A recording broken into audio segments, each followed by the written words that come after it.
The miller's son Ilya should have been asleep. Instead, he crouched in the dew-soaked reeds bordering Lake Ozern. It was the heart of Rusalka week, the 7 dangerous nights when the water spirits roamed. And Ilya, flush with a foolish dare and the bravado of youth, had sought them out. The air was still, thick with the scent of damp earth and blooming wildflowers. Then a sound. It was a song, rising from the deepest part of the opposite shore, where ancient willows wept their branches into the cold water. It was a melody of such intense liquid sorrow that it felt less heard and more felt, a vibration in the very bones. It spoke of a wedding dress never worn, a last breath taken in cold reeds, and an eternity of loneliness. And there she was, Rusalka. She sat on a mossy, slick rock, her figure a heartbreaking silhouette against the obsidian surface of the lake.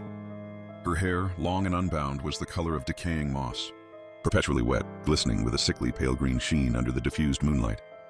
Her face, when she turned slightly, was of unearthly beauty, her skin as smooth and cold as polished marble.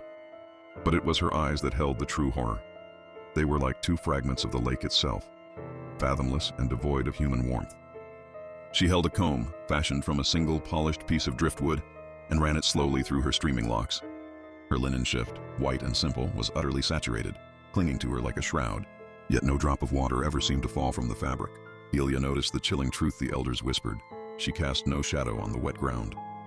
"You there," she called, her voice a seductive, soft lapping sound. "Come here, mortal. I've been so long alone. Help me untangle my braid." Ilya felt an invisible, irresistible current pulling him forward. His fear turned into a terrifying joy. He wanted nothing more than to feel the icy touch of her hand. This, he realized with a spike of panic, was the Rusalka's magic, a fatal charm that drowned men with irresistible longing. He took one stuttering step forward. Then his fingers brushed against a small, dried bundle in his coat pocket, wormwood. His grandmother had forced him to take it, for good luck against night evils.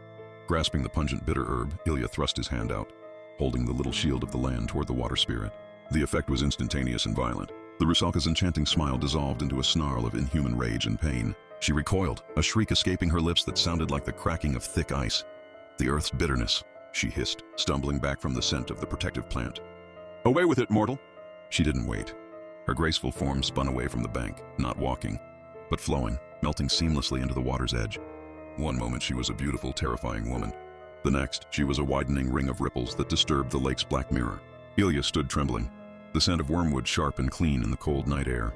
The only thing that remained was the silence, and the chilling certainty that the song had not been about love, but about the grief that would forever pull men to their doom.